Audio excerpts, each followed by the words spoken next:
दोस्तों स्वागत है आप सभी का आपका अपना यूट्यूब चैनल जीटीएम स्टडी में। दोस्तों आज की इस वीडियो में 12th क्लास फिजिक्स का चैप्टर ऑप्टिक्स प्रकाशिकी से हम टॉप 45 वीवीआई ऑब्जेक्टिव प्रश्न करने वाले हैं दोस्तों, जो कि आपके बोर्ड परीक्षा के लिए काफ़ी ही महत्वपूर्ण है। और दोस्तों ऑप्टिक्स चैप्टर से सबसे ज़्यादा मार्क्स का प्रश्न आता है, ठीक है, आपके बोर्ड परीक्षा में। इसलिए दोस्तों आपको हम इस चैप्टर से एक साथ 45 महत्वपूर्ण ऑब्जेक्टिव प्रश्न करवाने वाले हैं इस वीडियो में, जो कि काफ़ी ही शानदार प्रश्न है दोस्तों, काफ़ी ही धांसू प्रश्न है दोस्तों। आपको वादा दिलाता हूं कि इस 45 प्रश्न के बाहर एक भी प्रश्न आपके बोर्ड परीक्षा में नहीं रहेगा। इसलिए दोस्तों आप सभी प्रश्न को आप देखिए, काफ़ी ही सिलेक्टेड क्वेश्चन है आपके बोर्ड परीक्षा के लिए। और यह सभी प्रश्न दोस्तों आपके बोर्ड परीक्षा में बार बार प्रश्न पूछा जाता है, इसलिए दोस्तों आप एक भी क्वेश्चन को स्किप नहीं करिएगा, वीडियो को अंत तक जरूर देखिएगा। तो चलिए दोस्तों आज का यह शानदार वीडियो हम स्टार्ट करते हैं पहला प्रश्न से। तो दोस्तों प्रस्तुत है आपके सामने पहला प्रश्न। पहला प्रश्न में कह रहा है दोस्तों कि प्रकाश वर्ष मात्रक होता है। ए ऑप्शन रहा है समय का, बी में रहा है ऊर्जा का, सी में रहा है दूरी का और डी में रहा है प्रकाश की तीव्रता का। तो दोस्तों प्रकाश वर्ष जो मात्रक होता है दोस्तों वह किसका होता है? तो दूरी का मात्रक होता है, ठीक है। यानी सी ऑप्शन यहाँ पर बिल्कुल करेक्ट आंसर हो गया, दूरी का। ठीक है, आपको याद रखना है दोस्तों कि दूरी का प्रकाश वर्ष जो मात्रक होता है किसका होता है? तो दूरी का, डिस्टेंस मापने का मात्रक है, ठीक है। यानी सी ऑप्शन यहाँ पे बिल्कुल करेक्ट आंसर है। दोस्तों यहाँ पे एक प्रश्न आपसे और पूछा जा सकता है कि एक प्रकाश वर्ष बराबर कितना होता है, ठीक है। आपको याद रखना है कि एक प्रकाश वर्ष कितना पूछा जा सकता है। तो देखिए आपको इसका वैल्यू बता दे रहे हैं, याद रखिएगा 9.46 इंटू 10 के पावर 15 मीटर के बराबर होता है, ठीक है। आप इस वैल्यू को याद रखिएगा। एक प्रकाश वर्ष बराबर जो होता है एक लाइट ईयर बराबर होता है, इतना होता है, ठीक है। आपसे परीक्षा में पूछा जा सकता है, ठीक है, तो आप इसे भी याद रखिएगा। मेरा अगला प्रश्न है दूसरा नंबर प्रश्न में कह रहा है दोस्तों कि किस रंग का प्रकीर्णन सबसे कम होता है, यानी किस कलर का जो होता है स्कैटरिंग जो होता है सबसे कम होता है। ए ऑप्शन दे रहा है नीला, बी में दे रहा है हरा, सी में दे रहा है लाल और डी में दे रहा है पीला। तो दोस्तों यहाँ पे पूछा जाए सबसे कम किस कलर का मैंने प्रकीर्णन होता है, तो सबसे कम जो होता है दोस्तों लाल रंग का प्रकीर्णन होता है। यानी सी ऑप्शन यहाँ पर बिल्कुल करेक्ट आंसर हो गया लाल, ठीक है। तो सी ऑप्शन इसका बिल्कुल करेक्ट आंसर है। इसीलिए दोस्तों सूर्यास्त और सूर्योदय के समय जो सूर्य का कलर दिखता है वह लाल दिखता है, ठीक है, क्योंकि लाल कलर का जो प्रकीर्णन होता है वह सबसे कम होता है, ठीक है। इसलिए सी ऑप्शन इसका बिल्कुल इसका करेक्ट आंसर हो गया, ठीक है। चलिए अगला प्रश्न देखते हैं तीसरा नंबर प्रश्न में कह रहा है दोस्तों कि एक सरल सूक्ष्मदर्शी द्वारा बना प्रतिबिंब होता है। काफी महत्वपूर्ण प्रश्न है दोस्तों। एक सरल सूक्ष्मदर्शी द्वारा बना प्रतिबिंब जो होता है वह कैसा होता है? ए ऑप्शन दे रहा है आभासी और सीधा, बी में दे रहा है आभासी और उल्टा और सी में दे रहा है वास्तविक और सीधा और डी में दे रहा है वास्तविक और उल्टा। तो दोस्तों एक सरल सूक्ष्मदर्शी द्वारा जो बना प्रतिबिंब होता है वो आभासी और सीधा होता है, यानी ए ऑप्शन इसका बिल्कुल करेक्ट आंसर है, आभासी और सीधा। मेरा अगला प्रश्न है चौथा नंबर प्रश्न में कह रहा है दोस्तों कि दूरदृष्टि दोष दूर करने के लिए व्यवहार किया गया लेंस होता है। ए ऑप्शन दे रहा है अवतल लेंस, बी में दे रहा है उत्तल लेंस, सी में दे रहा है बेलनाकार लेंस और डी में दे रहा है बाइफोकल लेंस। तो देखिए दोस्तों यहाँ पे कह रहा है कि दूरदृष्टि दोष हुआ है, ठीक है। तो देखिए आपको याद रखना है कि दूरदृष्टि दोष को दूर करने के लिए जो व्यवहार किया जाता है दोस्तों वह कौन सा लेंस किया जाता है? तो उत्तल लेंस किया जाता है। यानी बी ऑप्शन इसका बिल्कुल करेक्ट आंसर हो गया उत्तल लेंस, ठीक है। आपको हमेशा याद रखना है कि जिस भी व्यक्ति को अगर दूरदृष्टि दोष हुआ है तो उसे दूर करने के लिए उपचार करने के लिए उत्तल लेंस का प्रयोग किया जाता है, ठीक है। तो बी ऑप्शन इसका करेक्ट है। और अवतल लेंस किस में प्रयोग किया जाता है? तो निकट दृष्टि दोष, ठीक है। निकट दृष्टि दोष जिस व्यक्ति को हुआ है तो उसमें अवतल लेंस का प्रयोग किया जाता है। और बेलनाकार लेंस कब प्रयोग किया जाता है? और बाइफोकल लेंस। तो देखिए बेलनाकार लेंस जो प्रयोग किया जाता है दोस्तों वह अबिंदुकता को दूर करने के लिए किया जाता है, आप इसे भी याद रखिएगा। और बाइफोकल लेंस जो होता है दोस्तों जरा दृष्टि दोष, ठीक है, जरा दृष्टि दोष को दूर करने के लिए किया जाता है, ठीक है। क्या क्या बताएं कि अवतल लेंस को दूर करने के लिए अवतल लेंस का प्रयोग किस में किया जाता है? तो निकट दृष्टि दोष में। और दूर दृष्टि दोष में किस लेंस का प्रयोग किया जाता है? तो उत्तल लेंस, ठीक है। और बेलनाकार हम बताएं अबिंदुकता को दूर करने के लिए और जरा दृष्टि दोष को दूर करने के लिए बाइफोकल, ठीक है। आपको सभी को याद रखना है दोस्तों, क्योंकि एक प्रश्न यहाँ से आपको परीक्षा में जरूर से जरूर पूछा जाएगा, ठीक है। तो आप इसे जरूर याद रखिएगा। चलिए अगला प्रश्न पाँचवा नंबर प्रश्न में कह रहा है कि प्रकाश का पूर्ण आंतरिक परावर्तन संभव नहीं है जब प्रकाश जाता है। दोस्तों देखिए यहाँ पे पूछा जा रहा है कि पूर्ण आंतरिक परावर्तन कब संभव नहीं है, ठीक है। ये ऑप्शन दिया हुआ है, इसमें बताना है आपको कि कब संभव नहीं होगा, ठीक है। जब प्रकाश जाता है कांच से जल में, जल से कांच में, या जल से वायु में, या कांच से वायु में। तो देखिए आपको एक कंडीशन होता है दोस्तों पूर्ण आंतरिक परावर्तन का कि जो होता है प्रकाश जो होता है हमेशा सघन से यानी सघन माध्यम से विरल माध्यम में जाना चाहिए, ठीक है। सघन माध्यम से विरल माध्यम में हमेशा जाना चाहिए, तभी जो होगा कहने का का मतलब पूर्ण आंतरिक परावर्तन होगा। ठीक है, तो देखिए कौन सा ऑप्शन में कांच से जल में, तो कांच और जल यह ठीक तो है, यह मेरा ठीक ऑप्शन है। और जल से वायु में, यह भी जल से वायु में। ठीक है, तो जल से वायु में यह भी ठीक है, और कांच से वायु में यह भी ठीक है। यानी ये सभी मेरा जो टिक किए हैं, यानी ए ऑप्शन, सी ऑप्शन और डी ऑप्शन, यह सभी में जो होगा पूर्ण आंतरिक परावर्तन संभव है। ठीक है, लेकिन यह मेरा बी ऑप्शन जो दिया हुआ है जल से कांच में, जल से कांच में, यह जो संभव नहीं है। ठीक है, संभव नहीं है, तो यही तो आपसे पूछा जा रहा था। ठीक है, यानी मेरा बी ऑप्शन जो दिया हुआ है जल और कांच में। ठीक है, जल का कहने का मतलब जल जो हो गया, कांच ज़्यादा सघन माध्यम हो, लेकिन जल जो है विरल माध्यम हो गया कांच के अपेक्षा में, इसलिए इसमें जो होगा संभव नहीं होगा। ठीक है, इसलिए बी ऑप्शन इसका बिल्कुल करेक्ट आंसर हो गया। ठीक है, समझ गए ना दोस्तों कि पूर्ण आंतरिक परावर्तन कब संभव होता है, जब सघन से विरल में जाता है। लेकिन यह जो है कह रहा है कि जब प्रकाश जाता है जल से कांच में तो विरल से सघन में जा रहा है। ठीक है, इसलिए इसमें जो होगा पूर्ण आंतरिक परावर्तन नहीं होगा, इसलिए बी ऑप्शन इसका करेक्ट आंसर हो गया। ठीक है दोस्तों, आप लास्ट तक इस वीडियो का जरूर बने रहेगा दोस्तों, क्योंकि दोस्तों अगर आप थोड़ा सा समय देते हैं तो आपको सभी प्रश्न को आपको काफ़ी शानदार तरह से समझा देंगे, ताकि आप परीक्षा तक ही सही उसे याद रख सके। ठीक है दोस्तों, एक बार में ही याद हो जाएगा, इसलिए लास्ट तक आप समझ कर देखते चलिए वीडियो, क्योंकि दोस्तों थोड़ा सा इसमें ज़्यादा क्वेश्चन हम आपको कवर करवा रहे हैं। 45 प्रश्न आपको इसमें हम करवाने वाले हैं ऑप्टिक्स चैप्टर के एक साथ। ठीक है, इसलिए आप इस अगर 45 प्रश्न को देख लेते हैं तो इस चैप्टर से एक भी प्रश्न नहीं छूटेगा आपको। ठीक है, इसलिए दोस्तों आप स्थिर से सभी प्रश्न को समझ कर देखते चलिए, थोड़ा सा समय दीजिए ताकि आप सही से समझ सके। ठीक है, तो देखिए छठा प्रश्न में आपसे कह रहा है कि जब श्वेत प्रकाश की किरण स्लैब में प्रवेश करती है तो निम्न में से किसमें परिवर्तन होता है, आवृत्ति में, वेग में, तरंगदैर्घ्य में, वेग या तरंगदैर्घ्य दोनों में। तो देखिए श्वेत प्रकाश है ना, और यह ग्लास स्लैब में प्रवेश करेगा तो किसमें परिवर्तन होगा, तो वेग और तरंगदैर्घ्य दोनों में परिवर्तन हो जाता है। ठीक है, वेग और तरंगदैर्घ्य दोनों में, क्योंकि भिन्न भिन्न माध्यमों में दोस्तों सभी का वेग जो होता है, लाइट ऑफ वेलोसिटी जो होता है, सब में जो होता है अलग अलग होता है, इसलिए वेग और तरंगदैर्घ्य दोनों में परिवर्तन हो जाएगा, यानी डी ऑप्शन का बिल्कुल करेक्ट आंसर है। ठीक है दोस्तों, अगर अभी तक इस वीडियो को लाइक नहीं किया तो लाइक जरूर करिएगा, और इस वीडियो को दोस्तों अपने दोस्तों में से ज़्यादा शेयर करिएगा, ताकि उन्हें भी मदद मिले।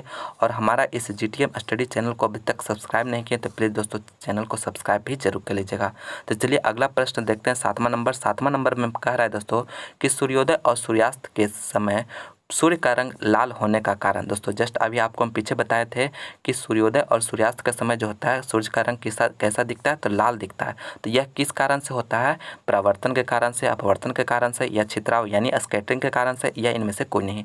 तो दोस्तों स्कैटरिंग के कारण। ठीक है, यानी सूर्योदय और सूर्यास्त का समय जो रंग लाल प्रतीत होता है सूर्य का, यह छितराव के कारण यानी स्कैटरिंग के कारण होता है। तो सी ऑप्शन इसका बिल्कुल करेक्ट आंसर हो गया, स्कैटरिंग। ठीक है, अगला प्रश्न मेरा 8वां नंबर प्रश्न में कह रहा है दोस्तों कि प्रकाश में साबुन का बुलबुला रंगीन प्रतीत होता है। तो दोस्तों प्रकाश में जो साबुन का जो बुलबुला होता है रंगीन प्रतीत होता है, तो प्रकाश के व्यतिकरण के कारण। ठीक है, यानी डी ऑप्शन इसका बिल्कुल करेक्ट आंसर हो गया, प्रकाश के व्यतिकरण के कारण। अगला प्रश्न मेरा 9वां नंबर में कह रहा है दोस्तों, 9वां नंबर प्रश्न में कह रहा है कि प्रकाश के छोटे छोटे कणों से मिलकर बना है, जिन्हें कहते हैं दोस्तों, प्रकाश जो है छोटे छोटे कणों से मिलकर बना है उन्हें कहते हैं, तो उन्हें जो है दोस्तों कणिका कहते हैं। ठीक है, कणिका। तो सी ऑप्शन इसका बिल्कुल करेक्ट आंसर है, कणिका। ठीक है, आपको याद रखना है कणिका। ठीक है, फोटोन्स। तो सी ऑप्शन इसका करेक्ट आंसर है। अगला प्रश्न मेरा 10वां नंबर प्रश्न में कह रहा है, काफ़ी महत्वपूर्ण प्रश्न है 10वां नंबर प्रश्न दोस्तों, आप याद रखिएगा, यह प्रश्न आपके परीक्षा में बार पूछा जाता है। कह रहा है कि स्रोत और पर्दे के बीच की दूरी बढ़ने से फ्रिंज की चौड़ाई। दोस्तों स्रोत और पर्दे के बीच की दूरी अगर आप बढ़ाते हैं तो फ्रिंज की चौड़ाई क्या होगा। ठीक है, तो दोस्तों यहाँ पे घटती है, ए ऑप्शन दे रहा है, बीम दर बढ़ती है, अपरिवर्तित रहता है, ये इनमें से कोई नहीं। तो दोस्तों अगर आप फ्रिंज स्रोत और पर्दे के बीच की दूरी को अगर बढ़ाते हैं तो फ्रिंज की चौड़ाई जो होता है वह बढ़ती है। ठीक है, बढ़ती है। ठीक है, आपको याद रखना है बढ़ती है। ठीक है, तो बी ऑप्शन इसका बिल्कुल करेक्ट है। काफ़ी महत्वपूर्ण प्रश्न है, ये सभी प्रश्न दोस्तों आपके परीक्षा में बार पूछा जाता है। ठीक है, इसलिए आप 45 के 45 प्रश्न आप जरूर याद कर लीजिएगा, एक भी क्वेश्चन को स्किप नहीं करेगा, और लास्ट तक वीडियो तक जरूर बने रहेगा दोस्तों। मेरा अगला प्रश्न है 11 नंबर प्रश्न में कह रहा है कि किस कारण से हवा का बुलबुला पानी में चमकता नजर आता है। ए ऑप्शन दे रहा है परावर्तन, बीम दे रहा है अपवर्तन, और सीम दे रहा है व्यतिकरण से, और डीम दे रहा है पूर्ण आंतरिक परावर्तन से। तो दोस्तों हवा का जो बुलबुला होता है वो पानी में चमकता नजर आता है क्योंकि पूर्ण आंतरिक परावर्तन होता है दोस्तों। ठीक है, क्या होता है, पूर्ण आंतरिक परावर्तन। तो डी ऑप्शन इसका बिल्कुल करेक्ट आंसर हो गया, पूर्ण आंतरिक परावर्तन। अगला प्रश्न देखते हैं और दोस्तों इस वीडियो को लाइक नहीं किए तो लाइक जरूर करिएगा, अपने दोस्तों में से ज़्यादा से ज़्यादा शेयर करिएगा दोस्तों। और आप हमारे चैनल पर नए हैं और चैनल को सब्सक्राइब नहीं किए तो प्लीज़ चैनल को सब्सक्राइब भी जरूर कर लीजिएगा, ठीक है। अगला प्रश्न 12 नंबर प्रश्न में कह रहा है कि 50 सेंटीमीटर फोकस दूरी वाले अवतल लेंस की क्षमता डायोप्टर में होती है। दोस्तों यहाँ पे देखिए फोकस दूरी आपको दिया हुआ है कितना, 50 सेंटीमीटर, और अवतल लेंस है, ठीक है। अवतल लेंस है तो इसमें आपको बताना है कि इसका क्षमता डायोप्टर में कितना होगा। तो देखिए आप पावर ऑफ लेंस बराबर जानते होंगे फार्मूला कि 1/f होता है, ठीक है। एफ जो होता है दोस्तों मीटर में होता है, ठीक है। एफ मीटर में होता है, लेकिन यहाँ पे सेंटीमीटर में दिया हुआ है तो सेंटीमीटर के लिए क्या फार्मूला था कि 100/f, जहाँ पे एफ जो होता है सेंटीमीटर में होता है, ठीक है। तो देखिए मेरा ये फार्मूला यूज करेंगे। तो देखिए कह रहा है कि 50 सेंटीमीटर है तो पी बराबर जो होगा, पी बराबर निकालेंगे 1/f। एफ कितना दिया, 50 दिया हुआ है, तो यह मेरा कितना हो जाएगा 100/50 हो जाएगा। तो इसको आप काटिएगा कितना, तो 2 टाइम्स में कट जाएगा, तो यानी कि मेरा कितना पी बराबर जो आ जाएगा कितना आ जाएगा, 2 डायोप्टर आ जाएगा, ठीक है। 2 डायोप्टर आ जाएगा। लेकिन देखिए दोस्तों यहाँ पे 2 डायोप्टर में नेगेटिव भी दिया हुआ, पॉजिटिव भी दिया, तो हमें समझना पड़ेगा कि आखिर पॉजिटिव होगा या नेगेटिव, ठीक है। तो देखिए आपको हम बता रहे हैं कि उत्तल अगर रहेगा तो वहाँ पे पॉजिटिव होगा, ठीक है।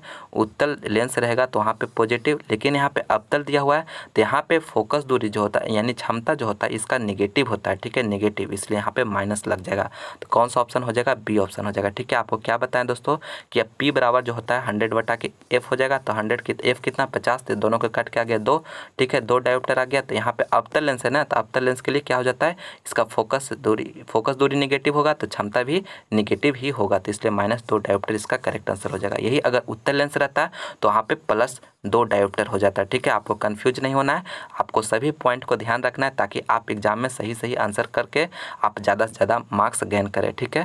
तो इसलिए बी ऑप्शन इसका करेक्ट है। अगला प्रश्न मेरा 13 नंबर प्रश्न में कह रहा है दोस्तों कि समान समायोजन के लिए खगोलीय दूरदर्शक का आवर्धन क्षमता होता है। दोस्तों समान समायोजन के लिए जो खगोलीय दूरदर्शक का आवर्धन क्षमता होता है कितना होता है, वो -f/f ही होता है, ठीक है। कौन सा ऑप्शन में है, बी ऑप्शन में है, तो बी ऑप्शन का करेक्ट आंसर। काफ़ी महत्वपूर्ण प्रश्न है, अच्छी तरह से याद रखिएगा दोस्तों। इस वीडियो में जो भी हम प्रश्न सिलेक्ट किए हैं काफ़ी महत्वपूर्ण प्रश्न है, आपके परीक्षा में बार बार पूछे जाने वाला प्रश्न है, इसलिए दोस्तों आप 45 के 45 प्रश्न को आप आज ही याद कर लीजिए। और जो प्रश्न याद नहीं है दोस्तों आप उसे कॉपी में नोट करके ज़रूर लिख लीजिएगा और उसे बार बार पढ़िएगा दोस्तों। इससे होगा कि आपका डे बाई डे जो है तैयारी के लेवल बढ़ते जाएगा, इसलिए आप अभी के अभी सभी को याद कर लीजिएगा। मेरा अगला प्रश्न है 14 नंबर प्रश्न में कह रहा है कि 2 लेंस जिनके क्षमता क्रमशः 5 डायोप्टर और 15 डायोप्टर है तो समायोजन की फोकस दूरी होगी, ठीक है। 20 सेंटीमीटर, 4 सेंटीमीटर, 5 सेंटीमीटर, इनमें से कोई नहीं। तो देखिए दोस्तों यहाँ पे क्षमता आपको दिया हुआ है पी बराबर जो है एक 5 डायोप्टर का है, एक 15 डायोप्टर का। तो देखिए मेरा जो समतुल्य क्षमता निकलता है यानी कि जो मैंने सभी को दोनों को अगर 2 लेंस अगर उसको ऐड करेंगे पावर का तो फार्मूला होता है P1 + के P2, ठीक है। तो देखिए मेरा कितना दिया हुआ 5 डायोप्टर एक दिया हुआ, एक 15 डायोप्टर दिया हुआ, ठीक है। दोनों को अगर ऐड करेंगे कितना आ जाएगा 20 डायोप्टर आ जाएगा, ठीक है, 20 डायोप्टर, ठीक है। तो मेरा यहाँ पे जो है क्षमता निकल कर आ गया, समतुल्य क्षमता हो गया कि P बराबर 20 डायोप्टर, ठीक है। और दोस्तों आपको हम फार्मूला भी जस्ट बताएं कि पावर ऑफ लेंस बराबर जो होता है 1/f होता है, ठीक है। तो देखिए एफ मेरा P कितना दिया हुआ है 20 दिया हुआ है, तो एफ नहीं निकल जाएगा। तो देखिए यहाँ पे रखेंगे पी मेरा कितना दिया हुआ है 20 दिया हुआ है, ठीक है। 20 डायोप्टर आ गया, तो देखिए 20 बराबर फार्मूला क्या होता है पी बराबर 1/f। एफ मेरा अगर यहाँ पे अगर देखिए सेंटीमीटर में दिया हो तो 100/f हो जाएगा, एफ जहाँ पे सेंटीमीटर में रहेगा। तो देखिए क्योंकि सेंटीमीटर में निकालना है ना, तो यहाँ पे देखिए अब निकाल लेंगे हमारा यहाँ पे 20 बराबर जो हो जाएगा 100/f हो जाएगा, ठीक है। तो एफ बराबर निकल कर कितना आ जाएगा, इसको अगर आप एफ बराबर इसको लेकर जाइएगा उधर तो यहाँ पे 100/20 हो जाएगा। तो इसको अगर आप काटिएगा कितना आ जाएगा 5 आ जाएगा, यानी कि मेरा 5 सेंटीमीटर आ गया आंसर, ठीक है। यानी सी ऑप्शन इसका बिल्कुल करेक्ट आंसर हो गया 5 सेंटीमीटर।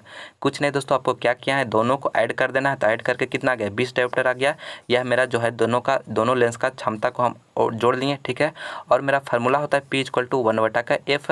यहाँ पर अगर सेंटीमीटर में ऑप्शन दिया हो तो 100/f हो जाएगा, ठीक है। यहाँ से अगर निकाल लिए मेरा f निकाल कर आ गया 5 सेंटीमीटर, इसलिए सी ऑप्शन इसका करेक्ट आंसर हो गया। चलिए अगला प्रश्न देखते हैं 15 नंबर प्रश्न में करें कि विभिन्न तलों में कॉर्निया की वक्रता से जो दृष्टि दोष होता है उसे कहते हैं निकट दृष्टि दोष, दूर दृष्टि दोष, जरा दृष्टि दोष, अबिंदुकता। तो दोस्तों विभिन्न तलों में जो कॉर्निया के वक्रता से जो दृष्टि दोष होता है उसे जो है क्या कहते हैं, तो उसे अबिंदुकता कहते हैं, यानी डी ऑप्शन का बिल्कुल करेक्ट आंसर हो गया अबिंदुकता। चलिए अगला प्रश्न देखते हैं 16 में कह रहा है दोस्तों कि मानव नेत्र की विभेदन क्षमता मिनट में होता है। दोस्तों मानव नेत्र का जो विभेदन क्षमता होता है वह कितना होता है मिनट में? तो 1/60 है, 1 मिनट या 10 मिनट या 1/2 मिनट। तो दोस्तों 1 मिनट होता है। मानव का विभेदन क्षमता, मानव नेत्र का जो विभेदन क्षमता होता है कितना होता है? वह 1 मिनट होता है। यानी बी ऑप्शन इसका बिल्कुल करेक्ट आंसर है बी। ठीक है, काफ़ी महत्वपूर्ण प्रश्न है, अच्छी तरह से इसे याद रखिएगा। और दोस्तों मेरा अगर और भी दूसरे सब्जेक्ट का वीडियो देखना चाहते हैं तो दोस्तों आप प्लेलिस्ट में जाकर आप देख सकते हैं, उसमें काफ़ी महत्वपूर्ण प्रश्न करवाया जा रहा है ताकि आप जो है 12th बोर्ड परीक्षा का शानदार तैयारी कर सके। अगर आप वो सब वीडियो नहीं देखें तो ज़रूर देखिएगा। और फिजिक्स का मेरा और भी दूसरे चैप्टर का वीडियो देखना चाहते हैं तो प्लेलिस्ट बना हुआ है, वहाँ पे जाकर देख सकते हैं। चलिए अगला प्रश्न मेरा 17 नंबर प्रश्न में कह रहा है दोस्तों कि निकट दृष्टि दोष वाली आँख साफ साफ देख सकती है। दोस्तों जिस व्यक्ति को निकट दृष्टि दोष हुआ है, ठीक है, तो वह किस वस्तु को साफ साफ देख सकता है? दूर की वस्तुओं को, निकट की वस्तुओं को, अनंत की वस्तुओं को, इनमें से कोई नहीं। तो देखिए जिस व्यक्ति को निकट दृष्टि दोष हुआ है ना दोस्तों, तो वह साफ साफ कैसा देखता है? निकट के वस्तुओं को तो साफ साफ देख लेता है। ठीक है, निकट के वस्तुओं को साफ साफ देखता है। ठीक है, आपको याद रखना है कि निकट दृष्टि दोष रहेगा जिस व्यक्ति को, तो वह निकट के वस्तुओं को साफ साफ देख लेगा, लेकिन जो दूर का रहेगा, ठीक है, जो दूर की वस्तुएं रहेगा उससे साफ साफ नहीं देखेगा। ठीक है, तो आपको इसे याद रखिएगा, अच्छी तरह से याद रखिएगा, कन्फ्यूज नहीं होना है, क्योंकि दोस्तों इस प्रश्न में लड़के बार बार स्टूडेंट कन्फ्यूज हो जाते हैं। ठीक है, इसलिए आप इसे याद रखिए कि निकट दृष्टि दोष वाला जो आँख है निकट की वस्तुओं को साफ साफ देख सकता है, लेकिन दूर के वस्तु को साफ साफ नहीं देख सकता है। ठीक है, जस्ट इसका उल्टा जो होता है, अगर दूर दृष्टि दोष किसी को अगर हुआ है, ठीक है, दूर दृष्टि दोष हुआ है तो वह दूर के वस्तुओं को तो देख लेता है, ठीक है, लेकिन निकट के वस्तु को देख नहीं पाता है। आप दोनों याद रखिएगा, जस्ट दोनों उल्टा होता है। देखिए यहाँ पे क्या पूछा जा रहा है कि निकट दृष्टि दोष वाली आँख साफ साफ देख सकता है, तो निकट की वस्तुओं को देख सकता है। तो बी ऑप्शन का बिल्कुल करेक्ट आंसर हो गया। ठीक है, चलिए अब देख लेते हैं अगला प्रश्न 18 नंबर में कह रहा है कि एक पतले फिल्म के रंग का कारण है ए ऑप्शन द्रव्य प्रकीर्णन, भीम द्रव्य व्यतिकरण, सीम द्रव्य वर्ण विक्षेपण और डिम द्रव्य विवर्तन। तो दोस्तों एक पतले फिल्म का रंग का कारण जो होता है वो क्या होता है? व्यतिकरण होता है। यानी बी ऑप्शन यहाँ पे बिल्कुल करेक्ट आंसर हो गया, व्यतिकरण। ठीक है, अगला क्वेश्चन 19 में कह रहा है कि किसी अवरोध की कोर से प्रकाश का मुड़ना कहलाता है ए ऑप्शन द्रव्य विक्षेपण, भीम द्रव्य विवर्तन और सीम द्रव्य अपवर्तन और डिम द्रव्य व्यतिकरण। तो दोस्तों किसी भी कोर से, अवरोध के कोर से जो प्रकाश का मुड़ना कहलाता है दोस्तों वो क्या कहलाता है? विवर्तन कहलाता है। यानी बी ऑप्शन यहाँ पे बिल्कुल करेक्ट आंसर हो गया, विवर्तन। चलिए अगला प्रश्न 20वां नंबर प्रश्न में कह रहा है कि प्रकाश तरंग है दोस्तों, प्रकाश जो तरंग है वो कैसा तरंग है? अनुप्रस्थ है, अनुदैर्ध्य है, या दोनों है, या इनमें से कोई नहीं।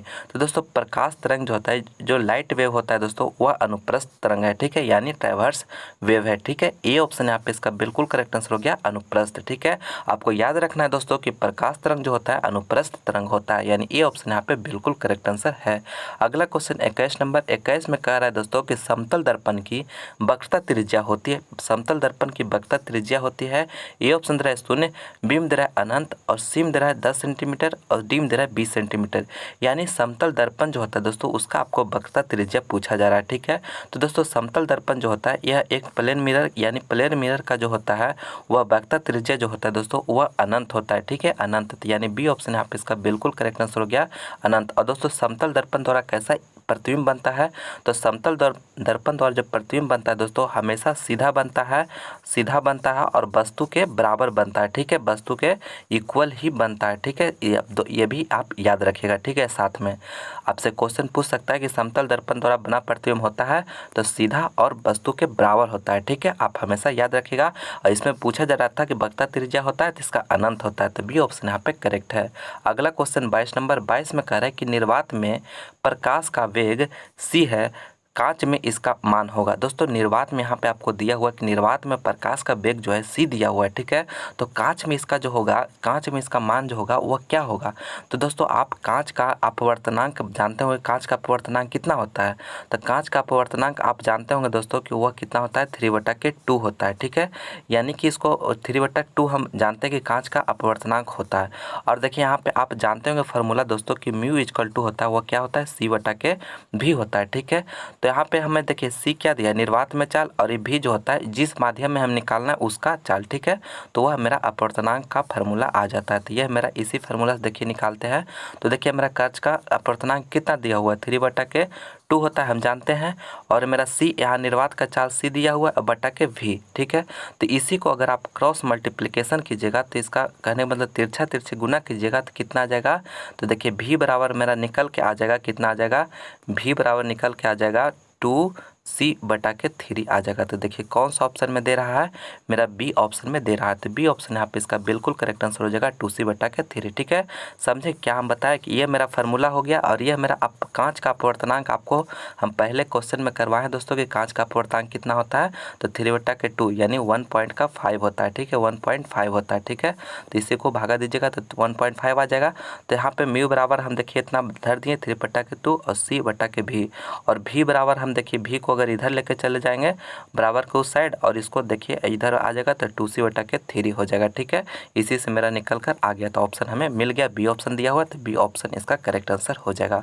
चलिए अगला प्रश्न देखते हैं 23 नंबर। 23 में कह रहे हैं कि निम्नलिखित में कौन सही संबंध है। दोस्तों निम्नलिखित में कौन सही संबंध है, तो दोस्तों आप एक रिलेशन याद रखिएगा, म्यू इक्वल टू 1 बटा के साइन C, ठीक है। यह रिलेशन आप याद रखिएगा दोस्तों, यह जो होता है करेक्ट रिलेशन होता है, यानी कौन सा ऑप्शन है, बी ऑप्शन।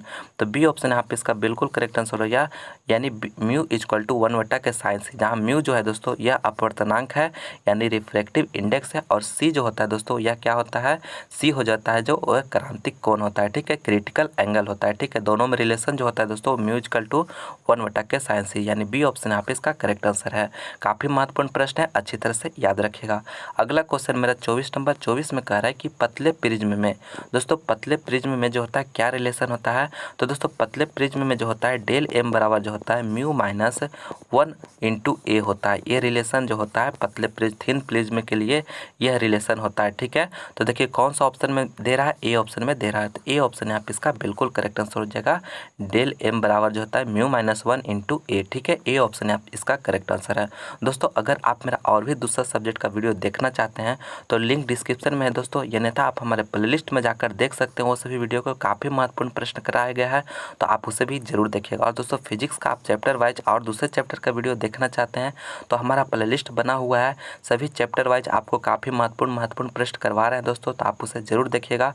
चलिए अगला प्रश्न देखते हैं 25 नंबर। 25 नंबर में कह रहा है कि दो भिन्न भिन्न माध्यमों की परतों से उत्तल लेंस बनाया गया है, किसी वस्तु का इसमें एक प्रतिबिंब बनेगा, 2 प्रतिबिंब बनेगा, 3 प्रतिबिंब बनेगा, या कोई प्रतिबिंब नहीं बनेगा। दोस्तों आपसे पूछा जा रहा है कि एक उत्तल लेंस जो है बनाया गया है दो भिन्न भिन्न माध्यमों से बनाया गया है, ठीक है, यानी दो भिन्न माध्यम से के परतों से जो है उत्तल लेंस को बनाया गया है, तो किसी भी वस्तु का अगर उसमें कितना इमेज बनेगा, तो दोस्तों देखिए यहाँ पे दो भिन्न भिन्न माध्यम से बनाया गया है ना, तो जितना माध्यम से बनाया जाएगा उतना ही इमेज बनेगा, ठीक है, यानी इसका राइट आंसर हो जाएगा 2, ठीक है। बी ऑप्शन यहाँ पे इसका बिल्कुल करेक्ट आंसर हो जाएगा। अगला प्रश्न जो है 26 नंबर। 26 में कह रहा है कि पानी के अंदर हवा का एक बुलबुला किस लेंस की तरह व्यवहार करता है। ए ऑप्शन दे रहा है उत्तल लेंस की तरह, बी में दे रहा है अवतल लेंस, और सी में दे रहा है बेलनाकार लेंस, और डी में दे रहा है इनमें से कोई नहीं। यानी दोस्तों यहाँ पे कहने का मतलब पानी है, ठीक है, पानी के अंदर एक हवा का बुलबुला है, ठीक है, तो वह किस लेंस की तरह व्यवहार करता है, तो दोस्तों यह जो व्यवहार करेगा वह अवतल लेंस की तरह व्यवहार करेगा, ठीक है, यानी बी ऑप्शन यहाँ पे बिल्कुल करेक्ट आंसर हो गया अवतल लेंस। काफ़ी महत्वपूर्ण प्रश्न है दोस्तों, आपके परीक्षा में बार बार पूछा जाता है, तो प्लीज़ आप इसे याद रखिएगा, ठीक है। यानी किसी पानी के अंदर जो हवा का बुलबुला होता है वह अवतल लेंस की तरह व्यवहार करता है, तो बी ऑप्शन यहाँ पे करेक्ट है। अगला क्वेश्चन 27 नंबर। 27 में कह रहा है कि संयुक्त सूक्ष्मदर्शी में अभिदृश्यक और नेत्रिका का आवर्धन क्षमता m1 और m2 है, तो सूक्ष्मदर्शी की आवर्धन क्षमता है, यानी आपका एक संयुक्त सूक्ष्मदर्शी है उसमें अभिदृश्यक और नेत्रिका का जो आवर्धन क्षमता m1 m2 दिया हुआ है, तो सूक्ष्मदर्शी का आवर्धन क्षमता कितना हो जाता है, तो वह m1 इंटू m2 हो जाता है। तो देखिए कौन सा ऑप्शन है, डी ऑप्शन में दे रहा है, तो डी ऑप्शन इसका बिल्कुल करेक्ट आंसर हो जाएगा m1 इंटू m2, ठीक है, तो डी ऑप्शन आप इसका करेक्ट है। अगला क्वेश्चन 28 नंबर। 28 में कह रहा है कि जब संयुक्त सूक्ष्मदर्शी की नली की लंबाई बढ़ाई जाती है तब इसका आवर्धन क्षमता, यानी दोस्तों यहाँ पे कह रहा है संयुक्त सूक्ष्मदर्शी में अगर नली की लंबाई को बढ़ाया जाएगा तो उसका आवर्धन क्षमता जो होगा वह क्या होगा, बढ़ती है, घटती है, अपरिवर्तित रहती है, या एकांक हो जाती है। तो दोस्तों आपको हमेशा याद रखना है कि संयुक्त सूक्ष्मदर्शी में नली की अगर लंबाई को अगर बढ़ाइएगा ना तो उसका आवर्धन क्षमता जो होगा वह क्या हो जाएगा, बढ़ जाता है। ठीक है, क्या हो जाता है, बढ़ जाता है। तो ये ऑप्शन इसका बिल्कुल करेक्ट आंसर हो गया, बढ़ती है। काफ़ी महत्वपूर्ण प्रश्न है दोस्तों, आप इसे अच्छी तरह से याद रखिएगा। ठीक है, चलिए अगला प्रश्न देखते हैं। 29 नंबर में कह रहा है दोस्तों कि तरंग दैर्ध्य अधिक होने से विचलन कोण का मान होता है। दोस्तों तरंग दैर्ध्य अधिक होने से विचलन कोण का जो मान होता है वो क्या होता है, अधिक होता है, कम होता है, अपरिवर्तित रहता है या इनमें से कोई नहीं। तो दोस्तों तरंग दैर्ध्य अधिक होने से, देखिए तरंग दैर्ध्य किस कलर का अधिक होता है, तो लाल रेड कलर का। ठीक है, रेड कलर का अधिक होता है तो उसका जानते हैं कि विचलन जो होता है सबसे कम होता है। ठीक है, यानी कि जिसका तरंग दैर्ध्य अधिक होता है दोस्तों उसका विचलन कोण का जो मान होता है वह कम होता है। ठीक है, कम होता है, यानी बी ऑप्शन यहाँ पे इसका बिल्कुल करेक्ट आंसर हो गया। और रेड क्या क्या बताया दोस्तों कि रेड कलर का तरंग दैर्ध्य सबसे अधिक होता है। ठीक है, रेड कलर का तरंग दैर्ध्य सबसे अधिक, तो इसीलिए इसका विचलन जो होता है सबसे कम होता है। ठीक है, दोनों में जो है उल्टा रिलेशन यानी इन्वर्सलर प्रोपोर्शनल होता है। ठीक है, आप याद रखिएगा। तो बी ऑप्शन यहाँ पे इसका करेक्ट आंसर हो गया। अगला क्वेश्चन 30 नंबर में कह रहा है दोस्तों कि तरंग दैर्ध्य का मान बढ़ने से अपवर्तनांक का मान। दोस्तों तरंग दैर्ध्य को अगर आप बढ़ाते हैं तो अपवर्तनांक का जो मान होगा वो क्या होगा, बढ़ता है, घटता है, अपरिवर्तित रहता है, इनमें से कोई नहीं। तो दोस्तों इसका जो मान होगा वह घटता है। ठीक है, यानी बी ऑप्शन यहाँ पे इसका बिल्कुल करेक्ट आंसर हो गया, घटता है। ठीक है, आप याद रखिएगा, काफ़ी महत्वपूर्ण प्रश्न है दोस्तों और इस प्रश्न में काफ़ी लड़के कन्फ्यूज करते हैं। तो आपको याद रखना है कि तरंग दैर्ध्य का मान को अगर बढ़ाने से अपवर्तनांक का मान क्या होता है, तो घटता है। तो बी ऑप्शन यहाँ पे करेक्ट है। दोस्तों अगर आप इस वीडियो को अभी तक लाइक नहीं किए हैं तो दोस्तों तो प्लीज़ इस वीडियो को लाइक जरूर करिएगा, अपने दोस्तों में से ज़्यादा से ज़्यादा शेयर करिएगा दोस्तों, क्योंकि काफ़ी मेहनत लगा इस वीडियो को बनाने में। मेरा अगला क्वेश्चन है 31 नंबर में कह रहा है कि ऑप्टिकल फाइबर किस सिद्धांत पर कार्य करता है। तो दोस्तों ऑप्टिकल फाइबर जो होता है किस सिद्धांत पर कार्य करता है, ए ऑप्शन दे रहा है व्यतिकरण, बी में दे रहा है प्रकीर्णन, सी में दे रहा है पूर्ण आंतरिक परावर्तन और डी में दे रहा है इनमें से कोई नहीं।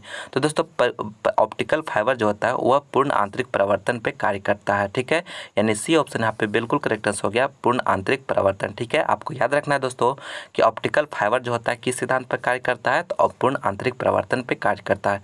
यह प्रश्न काफ़ी बार आपके बोर्ड परीक्षा में पूछा गया है दोस्तों, तो आप इस प्रश्न को आप याद रखिएगा, सी ऑप्शन यहाँ पे करेक्ट है। ठीक है, अगला प्रश्न 32 नंबर में कह रहा है दोस्तों कि जल और कांच के अपवर्तनांक क्रमशः 4/3 और 3/2 है, तो जल का कांच के अपेक्षा में अपवर्तनांक होगा। काफ़ी महत्वपूर्ण प्रश्न है दोस्तों, देखिए आपको काफ़ी शानदार तरह से समझाएंगे।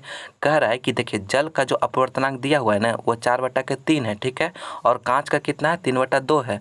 तो यहाँ पे आपको निकालना है कि जल का कांच के अपेक्षा में अपवर्तनांक कितना होगा। ठीक है, यानी पहले जल का कांच के अपेक्षा में किसका, तो कांच के। ठीक है, तो यहाँ पे इसी बात को समझना है दोस्तों और आपको बनाना है। ठीक है, तो देखिए पहले किसका कह रहा है, जल का कह रहा है, तो जल का हम लिख लेंगे कितना दे रहा है, कितना दे रहा है, तो 4/3 दे रहा है। ठीक है, अब बट्टा में कह रहा है कि कांच के अपेक्षा में, यानी बट्टा में हमको इसको रखना है। ठीक है, बट्टा में किसको रखेंगे, तो कांच वाला को, कितना है, तो 3/2। ठीक है, यह बड़ा बट्टा है, तो इसका मतलब क्या होता है, भागा होता है, तो इसके बराबर अगर लिखिएगा 4/3 भागा 3/2। ठीक है, तो भागा मतलब क्या, गुना में इसको चेंज करिएगा तो 4/3 और गुना 2/3 हो जाएगा। इसी को अगर आप गुना करिएगा तो कितना आ जाएगा, 8/9 आ जाएगा। ठीक है, तो मेरा देखिए कौन सा ऑप्शन में दे रहा है, ए ऑप्शन में दे रहा है, तो ए ऑप्शन इसका बिल्कुल करेक्ट आंसर हो जाएगा। ठीक है, समझ गए ना दोस्तों, कुछ नहीं करना है आपको, जल के अपेक्षा में, यानी यह मेरा जल का हो गया और यह मेरा कांच का हो गया, तो दोनों को अगर बट्टा में कर दीजिएगा तो वही तो उसका जल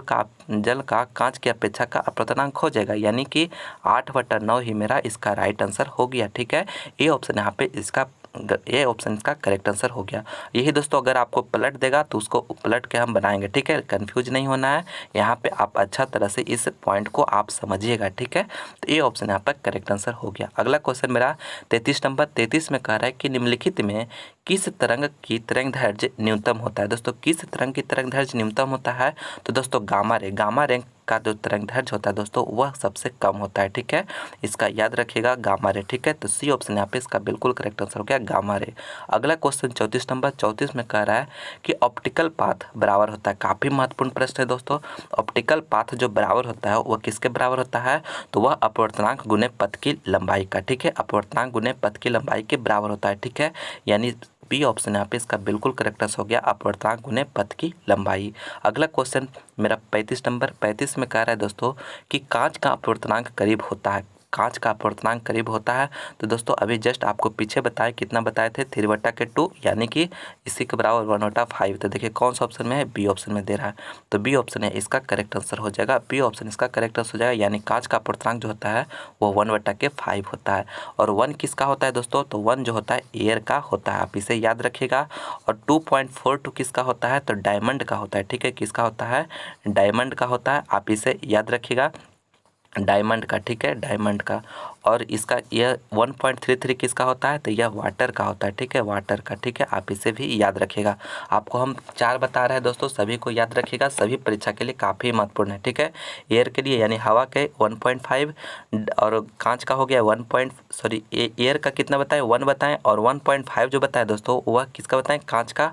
और 2.42 बताएं डायमंड का यानी हीरा का। और 1.33 जो बताएं वाटर का। ठीक है, आपको सभी को याद रखना है, सभी आपके लिए परीक्षा के लिए काफ़ी ही महत्वपूर्ण है। एक प्रश्न आपको इससे ज़रूर से ज़रूर रहेगा दोस्तों। ठीक है, इसलिए आप अभी ही याद कर लीजिए ये सभी प्रश्न को।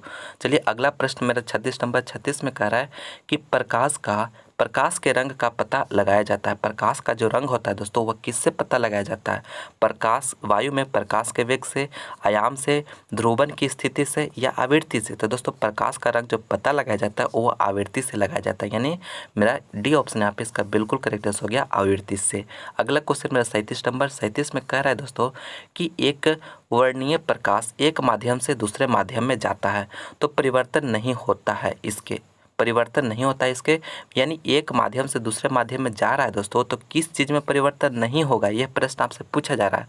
तो देखिए ए ऑप्शन है आयाम में, बी में तरंगदैर्घ्य में, सी में वेग में और डी में आवृत्ति में। तो दोस्तों आवृत्ति में जो होता है कोई चेंजेज नहीं होता है। ठीक है, इसलिए डी ऑप्शन इसका बिल्कुल करेक्ट आंसर हो गया, आवृत्ति में। ठीक है, डी ऑप्शन इसका करेक्ट आंसर है। दोस्तों अगर आप मेरा फिजिक्स का और दूसरा चैप्टर का वीडियो देखना चाहते हैं दोस्तों तो आपको डिस्क्रिप्शन में लिंक मिल जाएगा, या नहीं तो आप हमारे प्लेलिस्ट में जाकर फिजिक्स का चैप्टर वाइज वीडियो जरूर देखें, उसमें सभी चैप्टर का आपको प्रश्न करवाया गया है दोस्तों, तो प्लीज़ आप उसे ज़रूर देखिएगा। और दोस्तों फिजिक्स का वी आई ऑब्जेक्टिव प्रश्न का देखना चाहते हैं वीडियो जिसमें दोस्तों हम वो सभी महत्वपूर्ण ऑब्जेक्टिव प्रश्न को कवर कर रहे हैं दोस्तों, अगर वह वी आई ऑब्जेक्टिव प्रश्न वाला सीरीज देख लेते हैं तो आपको मैंने परीक्षा में फिजिक्स में 35 में से 35 जरूर से ज़रूर आ जाएगा। ठीक है, इसलिए आप नहीं देखें तो उसका लिंक डिस्क्रिप्शन में है, तो आप उसे भी ज़रूर देखिएगा। तो चलिए अब आगे बढ़ते हैं। अगला प्रश्न में 38 नंबर में कह रहा है दोस्तों कि प्रकाश के अनुप्रस्थ तरंग की प्रकृति की पुष्टि करता है। दोस्तों प्रकाश जो है अनुप्रस्थ तरंग, अभी जस्ट आपको पीछे बताए थे कि अनुप्रस्थ तरंग होता है। ठीक है, इसका प्रकृति का जो पुष्टि जो है कौन करता है, व्यतिकरण करता है, प्रवर्तन करता है, ध्रुवन करता है या वर्ण विक्षेपण करता है। तो दोस्तों प्रकाश का जो अनुप्रस्थ प्रकृति का जो पुष्टि करता है दोस्तों वह ध्रुवन करता है। ठीक है, ध्रुवन, यानी सी ऑप्शन यहाँ पे बिल्कुल करेक्ट आंसर है, ध्रुवन। काफ़ी महत्वपूर्ण प्रश्न है दोस्तों, अच्छी तरह से इसे याद रखिएगा। ठीक है, चलिए अगला प्रश्न 39 नंबर, लास्ट तक जरूर बने रहेगा दोस्तों, क्योंकि आज हम ऑप्टिक्स चैप्टर से 45 महत्वपूर्ण प्रश्न बताने वाले हैं दोस्तों, जिसमें जो है आपको सभी प्रश्न को सिलेक्ट किए हैं। आपको वादा दिलाता हूं कि इससे बाहर एक भी प्रश्न नहीं रहेगा। ठीक है, क्योंकि दोस्तों सभी इंपॉर्टेंट प्रश्न इस चैप्टर में हम सेलेक्ट करके लाए हैं, और दोस्तों इसमें इस चैप्टर से सबसे ज़्यादा मार्क्स का प्रश्न पूछा जाता है दोस्तों, इसलिए आप लास्ट तक जरूर बने रहेगा, एक भी क्वेश्चन स्किप नहीं करिएगा। ठीक है, पूरा वीडियो जरूर देख लीजिए दोस्तों, आप ही को फायदा करेगा। ठीक है, तो चलिए अगला प्रश्न 39 नंबर में कह रहा है कि जब प्रकाश की एक किरण ग्लास स्लैब में प्रवेश करती है तो इसका तरंगदैर्घ्य, दोस्तों जब प्रकाश का किरण है ठीक है ग्लास स्लैब में प्रवेश करेगा तो इसका तरंगदैर्घ्य का मान क्या होगा, घटता है, बढ़ता है, अपरिवर्तित रहता है या इनमें से कोई नहीं। तो दोस्तों जब प्रकाश की एक किरण जो है ना वह ग्लास स्लैब में प्रवेश करेगा तो इसका जो तरंगदैर्घ्य का मान होता है वह क्या हो जाता है, घटता है, यानी ए ऑप्शन इसका बिल्कुल करेक्ट आंसर हो गया, घटता है। ठीक है, आपको याद रखना है घटता है, तो ए ऑप्शन इसका करेक्ट है। मेरा अगला प्रश्न है 40 नंबर प्रश्न में कह रहा है दोस्तों कि यदि समान फोकस दूरी के दो उत्तल लेंस एक दूसरे के संपर्क में रखे हों तब संयोग की फोकस दूरी होगा। दोस्तों यहाँ पे देखिए दो उत्तल लेंस है, ठीक है, दो उत्तल लेंस यानी एक उत्तल लेंस यह हो गया और एक उत्तल लेंस यह हो गया। ठीक है, दोनों को जो है कहने का मतलब सटा कर रखा हुआ है, संपर्क में रखे हुए हैं। ठीक है, तो संयोग का जो फोकस दूरी होगा वह क्या होगा। ठीक है, तो देखिए इसके लिए जो फार्मूला होता है दोस्तों वह 1/के f बराबर जो फार्मूला होता है कितना होता है 1/F1 प्लस 1/F2 होता है। ठीक है, इस फार्मूला को आप याद रखिएगा। यह जो फार्मूला है दोस्तों यानी कि संयोग का जो फोकस दूरी होगा वह निकालने का फार्मूला है। ठीक है, तो देखिए समान फोकस दूरी का दिया हुआ यानी कि मेरा F1 और F2 होगा जो दोनों सेम ही होगा। ठीक है, दोनों सेम ही होगा। तो देखिए इसी फार्मूला पे रख के बना रहे हैं।